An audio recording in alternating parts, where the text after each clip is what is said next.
And we're back like we never left. Oregon fans, what's going on? How we living? Thank you so much for tuning in to another episode of the Ducks Dish podcast. I'm your host, Max Torres with Scoop Duck on 3. It is Friday, May 3rd, 2024, and we got some breaking news to get into on today's episode of the podcast. Dan Lanning and the Ducks have a new commitment in the 2025 recruiting class, but before we get into that, the Ducks Dish podcast is brought to you in part by Ranchito Grill in Springfield.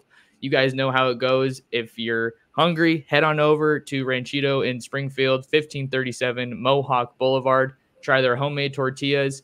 They got a great environment, some great food, and they will take care of you. Say what's up to Ruben and let him know that Max Torres sent you. Not rolling solo on today's episode of the pod. I got my guy, Justin Hopkins, the owner and publisher of ScoopDuck.com. J-Hop, we were just on yesterday, but the news keeps coming as Nasir Wyatt commits to Oregon, man. How are we doing? Yeah, man, and it seems like I'm going to have to end up making this a full-time job or something at the end of the day with all this news. Yeah, the Ducks keep us busy for sure. I mean, it kind of felt like this one was a matter of when, not if, for Dan Lanning and the Ducks as they pick up the talented linebacker edge hybrid from Mater Dei, one of the best prospects in the entire state of California. He is the next piece of Oregon's 2025 recruiting class. What are some of your early thoughts here just off the top, Justin, now that he has announced his commitment over Tennessee and Texas? Yeah, and of course it was over those two schools because Washington, USC, others just never really were in the race. So Oregon, competing with Tennessee, Texas, and a few others there.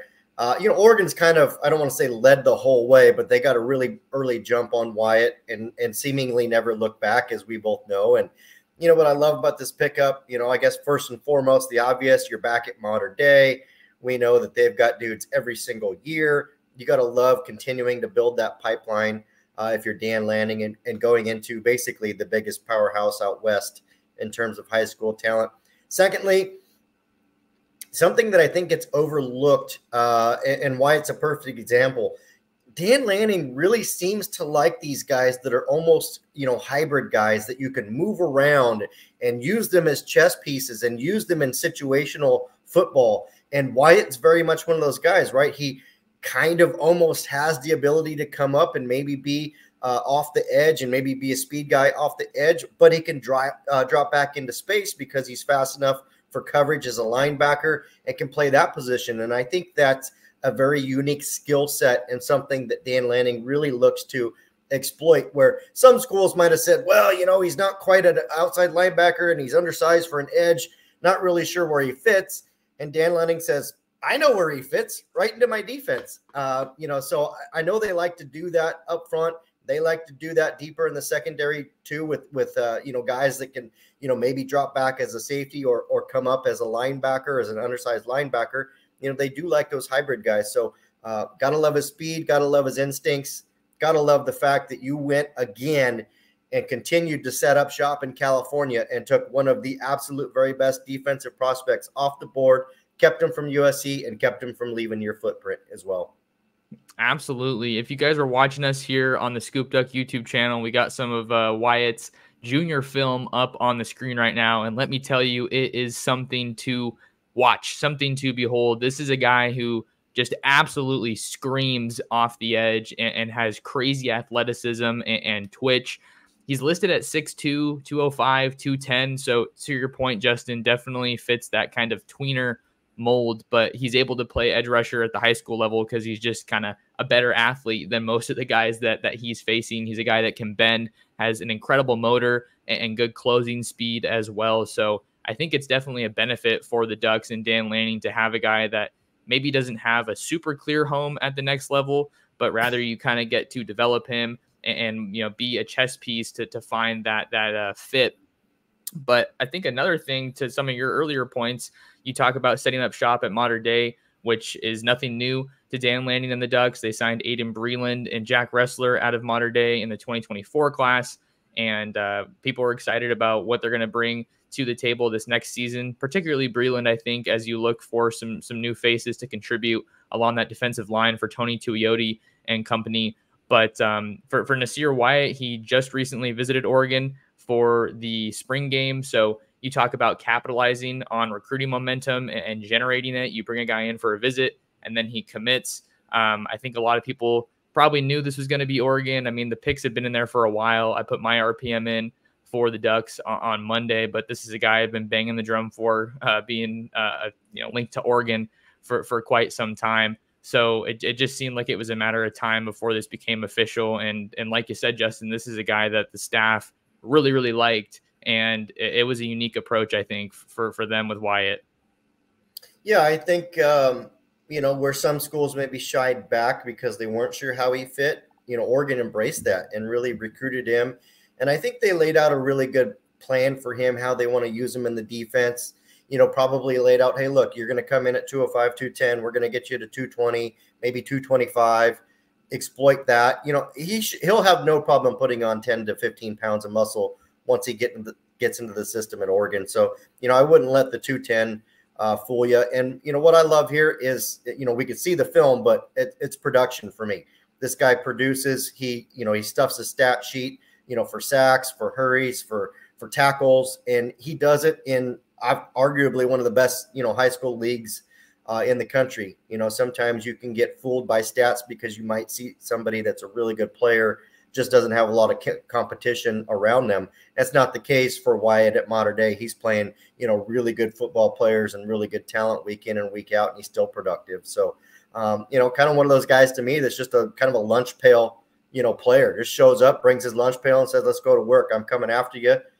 Try and figure out how to block me. And so I don't know, in the name of today's college football, where getting the ball out fast and being able to pass the ball and doing those things, having a disruptor like that, which takes your quarterback off schedule or maybe gets them out of the pocket or makes them uncomfortable, a guy that can wreak havoc like that is just an absolute huge piece for any defense.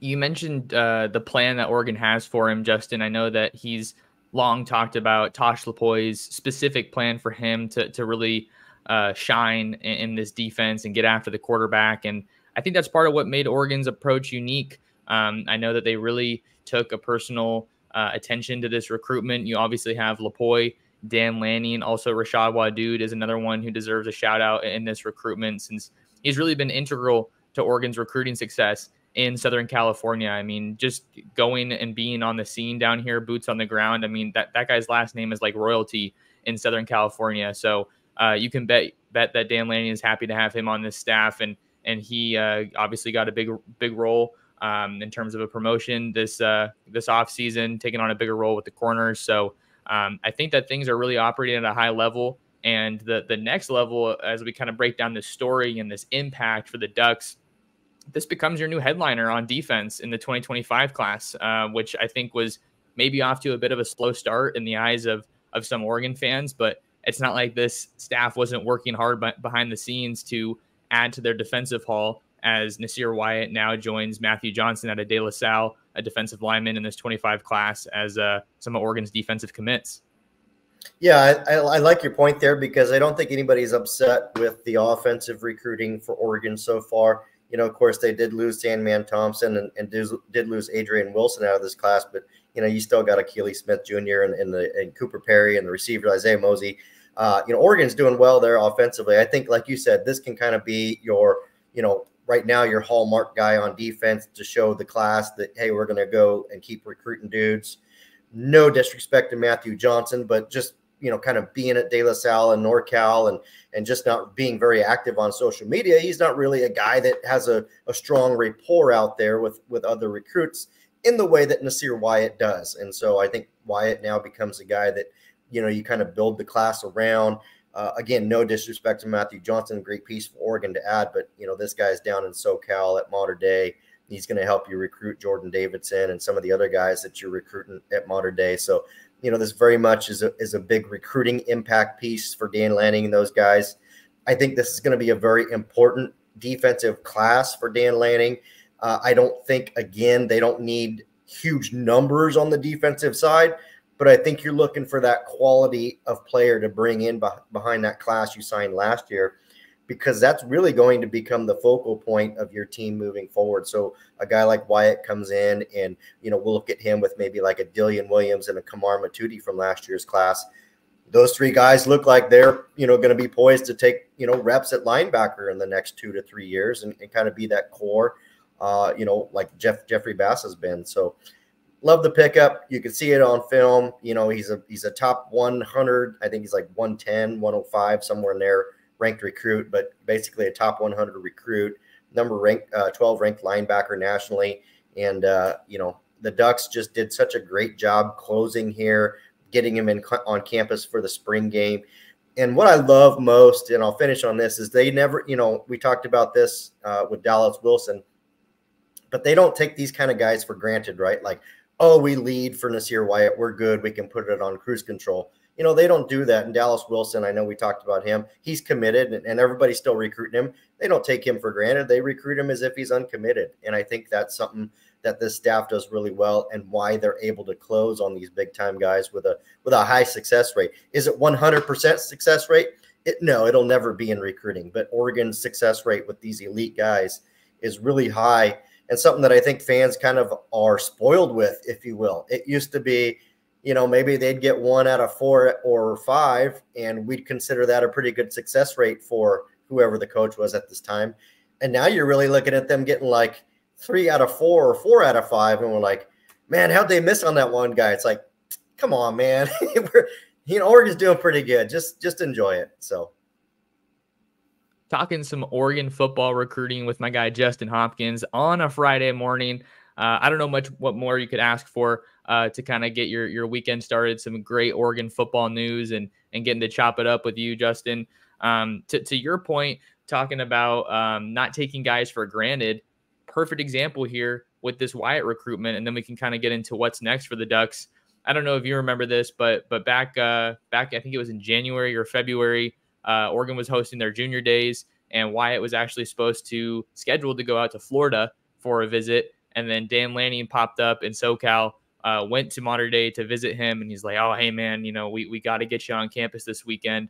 And then what happened? Canceled the Florida visit, ended up coming out to Eugene for a visit. So I'm really happy you said that, because that just fits perfectly into the story here. And it's just a perfect example of how this Oregon staff is just dialed in, and it really feels like they're making all the right moves.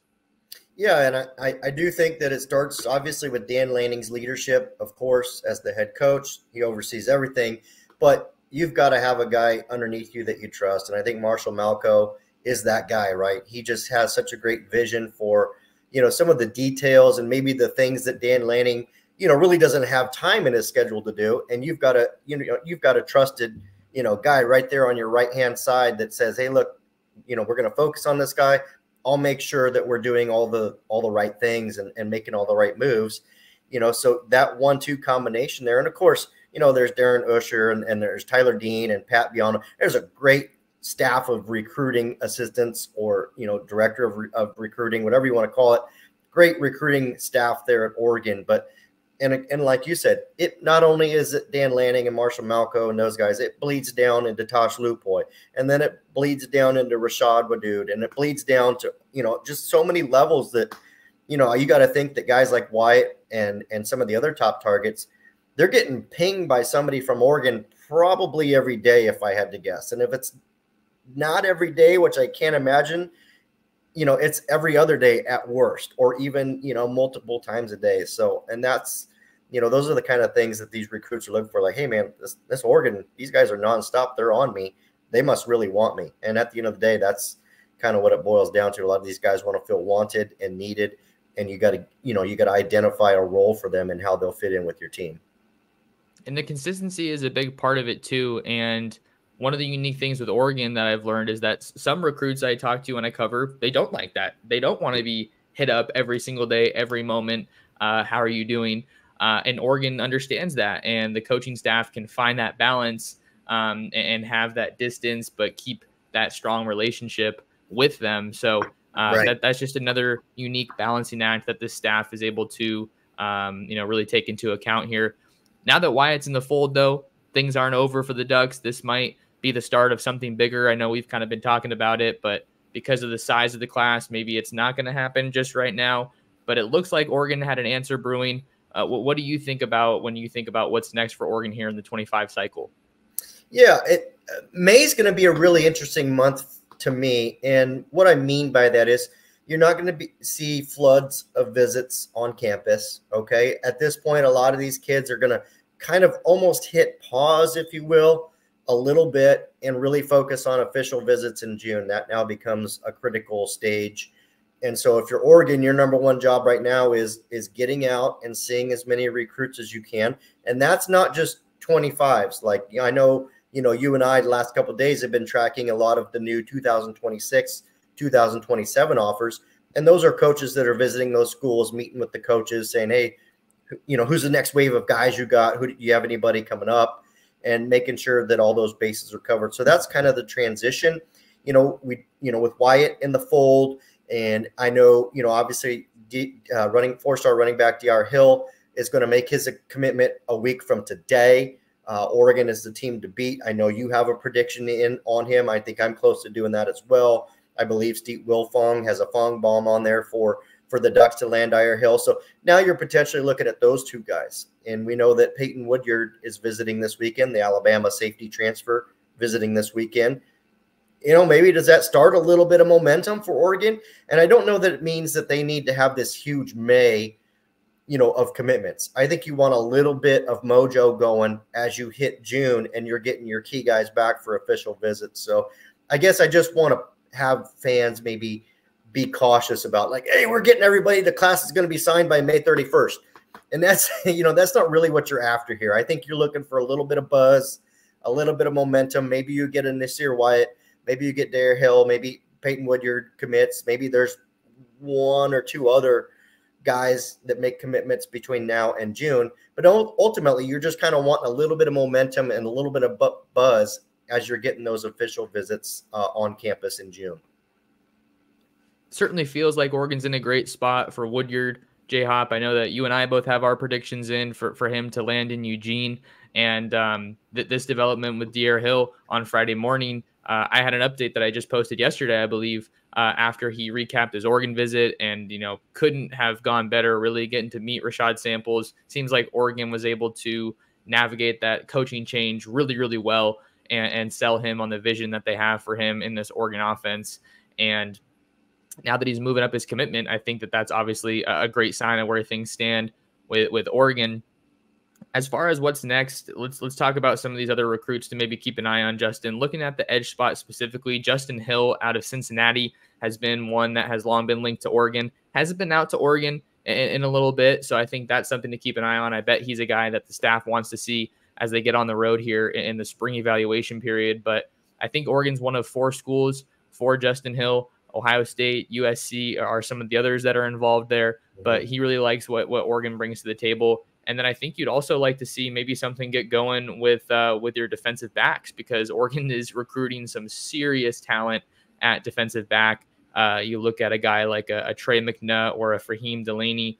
Those are some that Oregon's really been involved with. Yeah, I agree. And it goes back to maybe what I said a few minutes ago. I think Nasir Wyatt, and we both said this, kind of kickstarts your defensive recruiting a little bit.